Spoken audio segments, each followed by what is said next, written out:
Romains chapitre 12 verset 2. Et ne vous conformez pas à ce monde, mais soyez transformés par le renouvellement de votre esprit, afin que vous puissiez éprouver quelle est la volonté de Dieu, ce qui est bon, acceptable et parfait.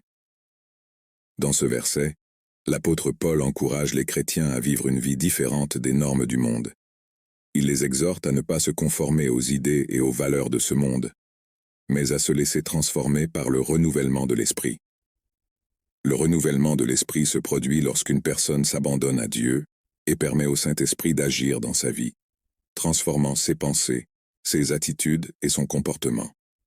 Cela implique d'abandonner les anciens schémas de pensée et d'adopter un état d'esprit aligné sur la volonté de Dieu. En renouvelant notre esprit, nous sommes capables de discerner et de comprendre la volonté bonne, agréable et parfaite de Dieu pour nos vies. Cela nous permet de vivre une vie qui honore Dieu et profite à la fois à nous-mêmes et à ceux qui nous entourent. Par conséquent, le verset nous met au défi d'être différents, de ne pas suivre les voies du monde, mais d'être transformés par Dieu, lui permettant de façonner nos pensées et de nous conduire à vivre selon sa volonté. Déclaration de confession de foi. Seigneur Jésus-Christ, je confesse que je suis un pécheur et que je suis séparé de Dieu à cause de mon péché. Je me repens de mes péchés. Et je reconnais le Seigneur Jésus-Christ comme le seul et suffisant sauveur de ma vie. Et dirige-moi à la vie éternelle, et écris mon nom dans le livre de vie. Amen. Acte 4, verset 12.